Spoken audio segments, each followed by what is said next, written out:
This episode of Monty's Minute is brought to you by Netflix. For a free 30-day trial, head on over to netflix.com/GamebreakerTV.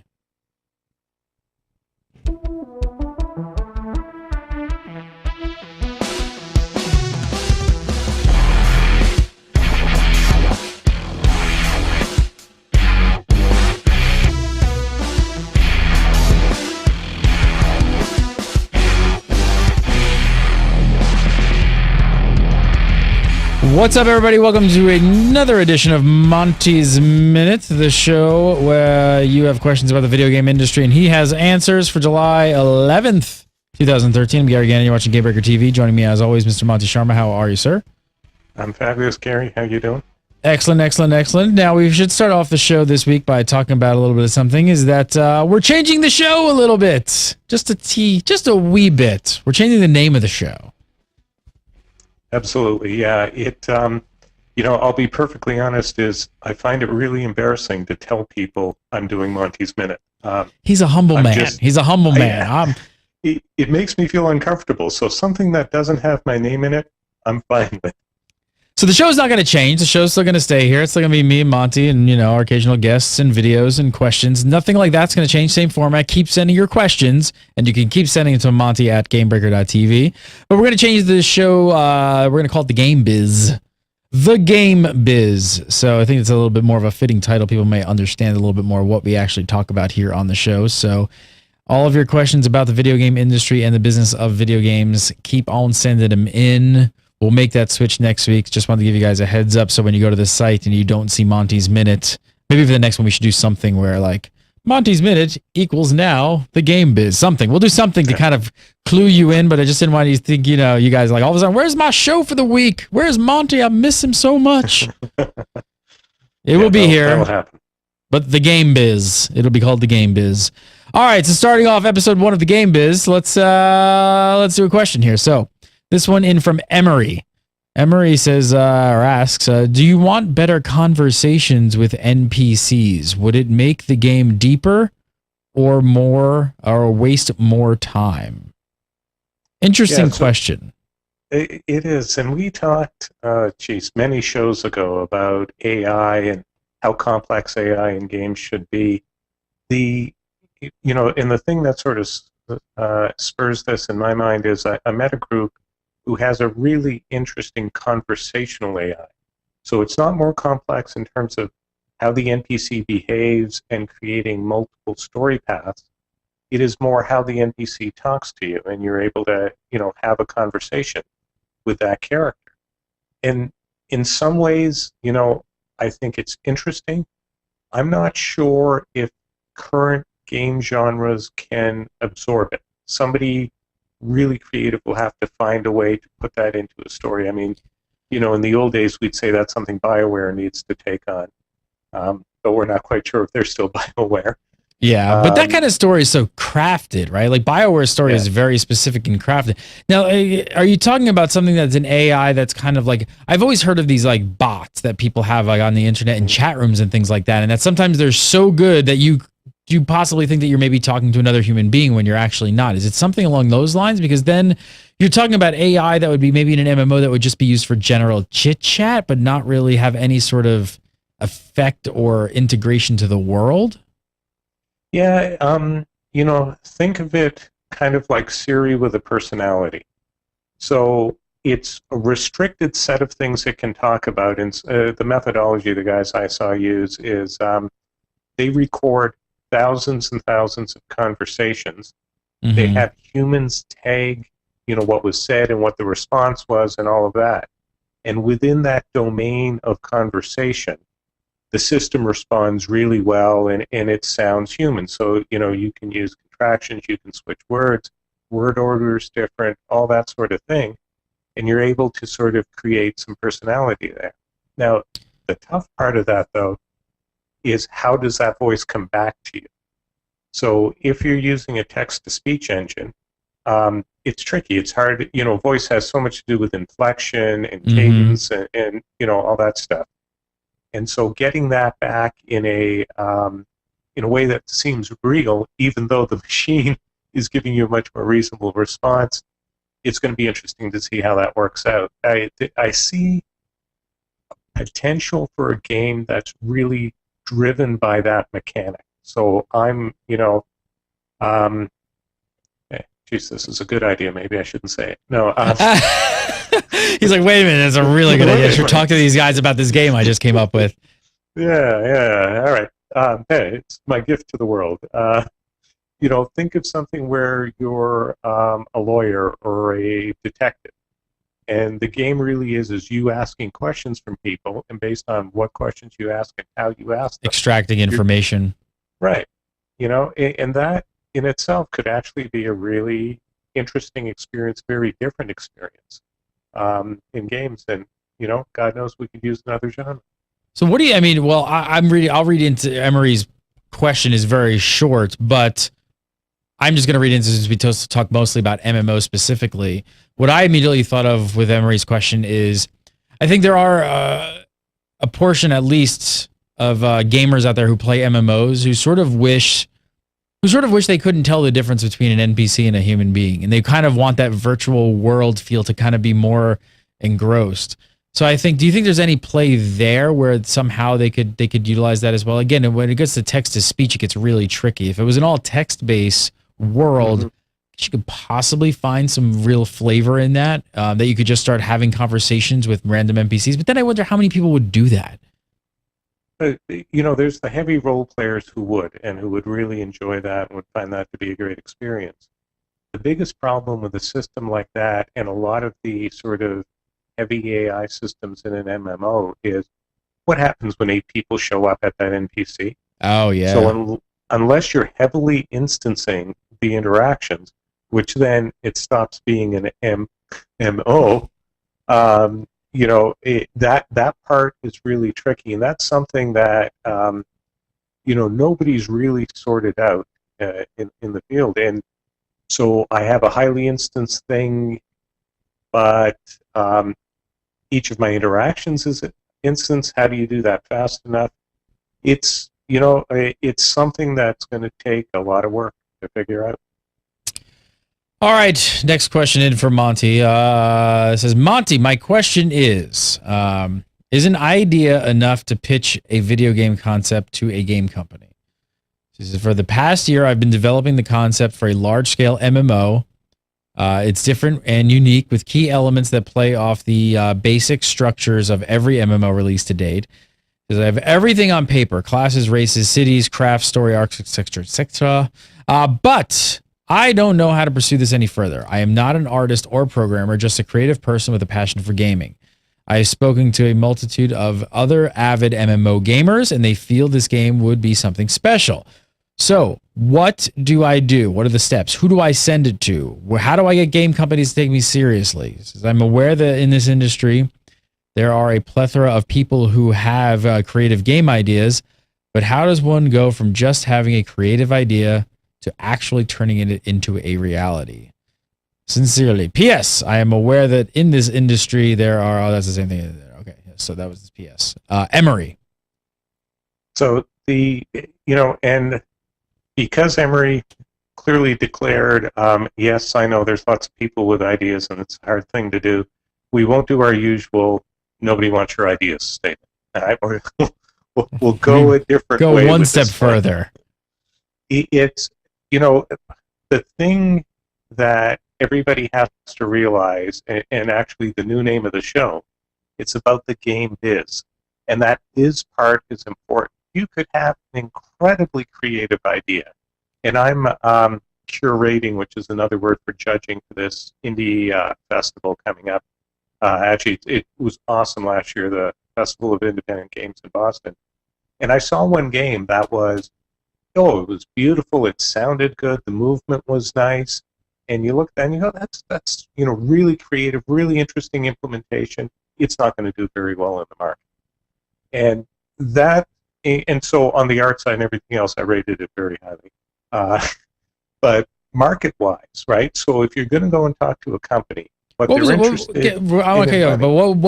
the thing that made you feel that it wasn't very marketable? Like, what really stuck out for you? Because I think a lot of people's question would be like, well, what are you looking at that kind of made you feel that way? it wasn't a directed experience. You had to figure out what the game was about.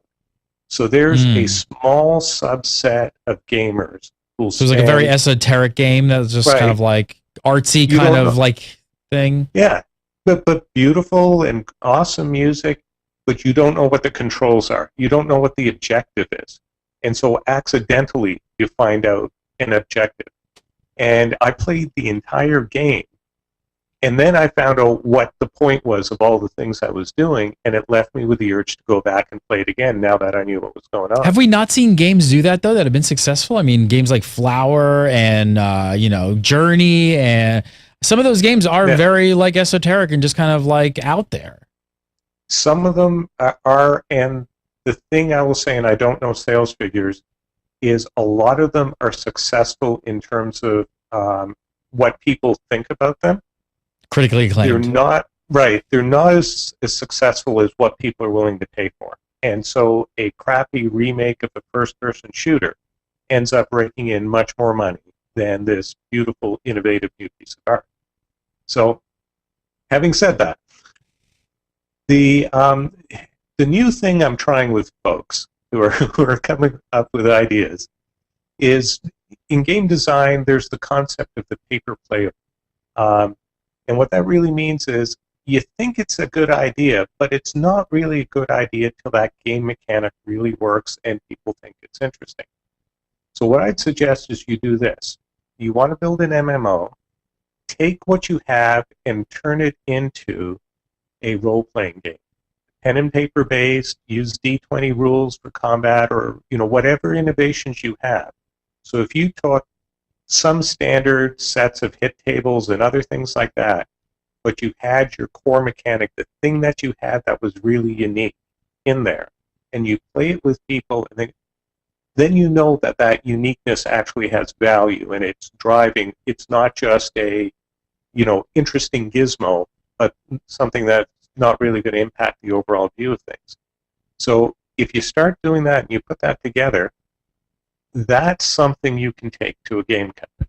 Okay, so now it's not just, hey, I got a bright idea. Awesome, everybody's got bright ideas. Thanks for stopping by. It's, no, I have a game because the rules of it are written down.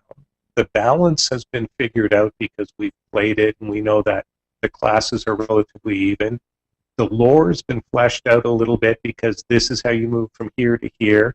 And maybe we only have, 2 or 3 hours worth of gameplay sort of story, but that'll give you a real sense of whether or not proof of this concept. is a good idea. Exactly. And I think it's important to note that, like, even the big game companies and the big guys who've made hits usually still start with this. Like, they still do this to this day. An MMO usually starts with like 5, 6, 7 people sitting around a table with some pieces of paper or things, items or something for characters, exactly like what you're talking about. So it's not even like this has changed. It's kind of one of those just, hey, if you can build this on paper and kind of sit around in a circle and play this thing, then it's possibly scalable. But if you can't get it at that level, keep working. Yeah, I know a guy who he's got a tabletop game. And it's a turn-based strategy game, and he knows how it will operate as a video game.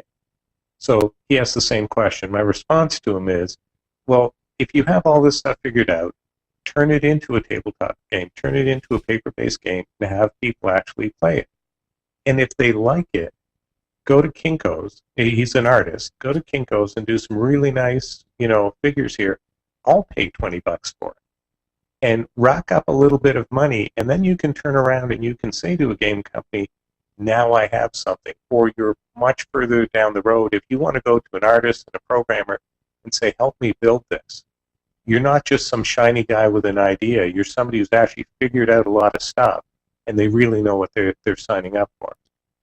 So there are the steps to take. Emery should, make do the tabletops. Then he says, who do I send it to? I don't know if they should just be sending this off. I don't think you should be putting this in a packet and sending somebody a bunch of pieces of paper and saying, here's my game, here are the directions, figure it out. The thing to do, and again, I don't know where Emery's from, but there's a lot of sort of indie development groups, and they'll have demo days, and people go in and show their game. and you can go in with a pen and paper based thing and have people play it for a few minutes and get a sense of it and start to wrap their head around it. That's a place where you're going to be able to meet some people who turn around and say, you know what, this is actually not just an interesting, entertaining game, but there's a good business story here. There's a way that this game will make money, and it's, the other thing I'm always beating people on is scope. So we can scope this game, so we can find out if it's going to be really profitable really easily, and we think, if there's all the elements here for a big success, you've got something we're willing to talk to you. Now, the folks that'll actually end up making those deals are, they go by various names, but it's essentially the VP of Business Development, and sometimes they call themselves, content services, alliances, IP. There's a whole variety of things, but there's one guy usually who's responsible for, hey, our next game we're going to license some IP. You go out and you talk to people and you try and license it. I've got a friend who does it, and we were talking one day. He goes, "Yeah, did you read this book? It was awesome. Yeah, I loved it." He goes, "I went to them to try and get the rights. Unfortunately, they'd already been sold to a big media company, but that's what he does. So he sees interesting things. He tries to get digital rights for it." You go to PAX. So PAX has all sorts of different ways. PAX Prime, PAX East, all sorts of different ways where you can sit. There's an area to sit with your tabletop and play game. Tabletop games. Exactly. Invite people over. Yeah. Invite people over and say, "Hey, try my game. Try this out. Check it out." I was gonna bring up that exact thing. People are always looking for stuff like that, and you do have to be a little aggressive and get out there and kind of just not be afraid to talk to people literally in the aisle. But I gotta say, when you're up against competition, I mean, we go to video game conventions all the time. There's always this little kid who's super aggressive. He's like, "Will you play my game?" He's got a laptop and he's just standing in the aisles and he's literally just like, "Will you play my game? Check it out. You have a camera." And it's like, "Yeah, sure, we'll play your game." You got to be like that aggressive. Other thing I'll be on that is, the internet is your camera, is your viewfinder, right? Create a nice website. Create you put your story on there. Show some of what you're doing. I mean, that could be a way to start getting some community people playing it. Record it. Maybe make a YouTube series out of it of role playing tabletop games as shows now are actually quite popular.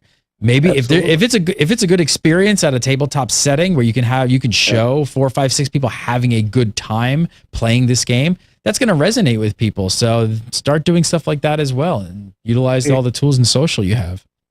Yeah, and that stuff makes you seem like a business. You have a website, you've got a show, and in doing that, businesses like to do business with businesses. They don't like to do them with individuals who could be a complete crackpot. There's too many variables there. So if this person looks like they've got their act together, and some of the companies who come to me for mentorship and things like that, I'm always looking at how big of a crackpot is this guy. Now, you have to be somewhat of a crackpot to start your own business, and I've started several. So, you have the crackpot radar of quirks.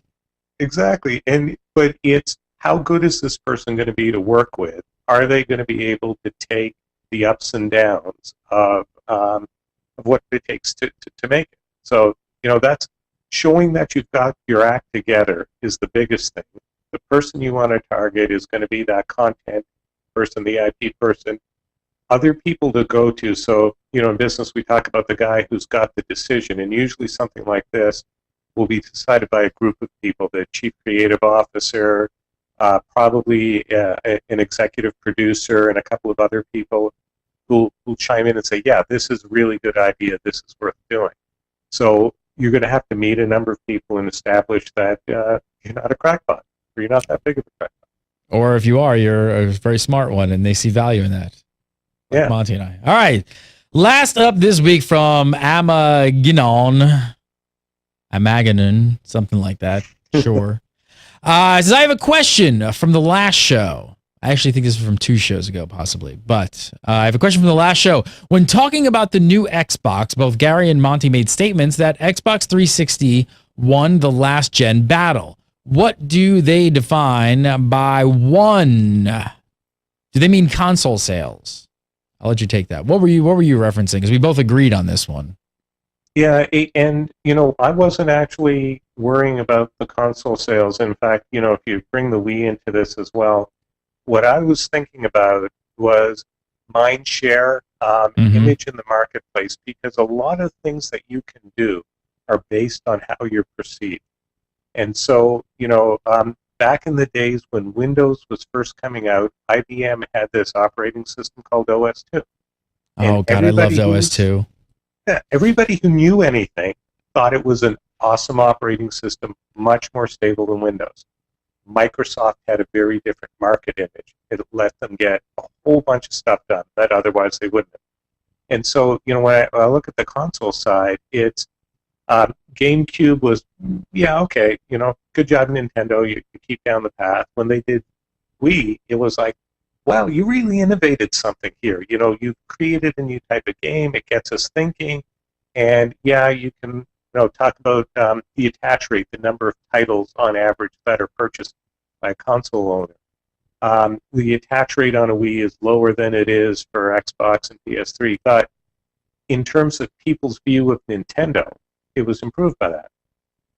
PS2, it clearly was, these guys know what they're doing. In Xbox, Microsoft's blowing a whole lot of money trying to figure this out.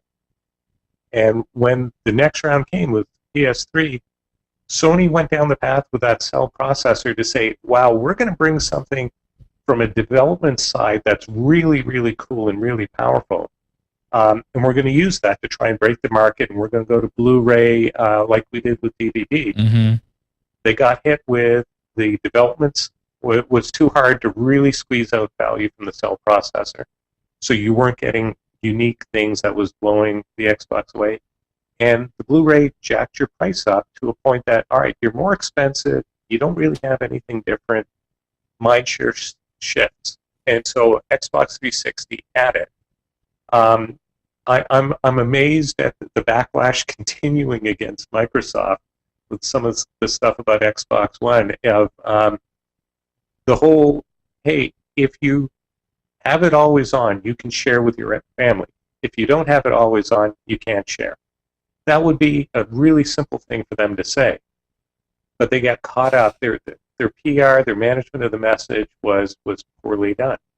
And PlayStation, they did it right. They said, hey, what are we going to do? We're going to make it really easy for game developers, and we're going to focus on that so everybody knows we're doing that. We're going to make it really easy for the players, and they have been historically much more flexible than Microsoft has been. The PS3 universe is not as well integrated as the Xbox universe, but game developers have a chance to do more innovative things there. So that's really, it's a mind share question is what I was talking about. So I was absolutely on the same page as you, so I couldn't have said better myself. Monty Sharma, follow on Twitter at Monster, MONTSTER27. And of course, if you have questions for Monty, send them over. You can send them to Monty@Gamebreaker.tv. That is the email address. We love video questions. We don't get enough video questions on the show. Record yourself asking the question, upload it to YouTube, and shoot us the link. Send the link over to Monty@Gamebreaker.tv. And we just may play it on the show. Like I said, don't forget, starting next week, new name for the show, The Game Biz. Keep a lookout on GameBreaker.tv for it so you don't miss an episode. As always, thank you so much for watching. Learning so much on the Monty's Minute, or now The Game Biz. Monty, have a fantastic week. Guys, thanks for watching. We'll see you next week for more Game Biz.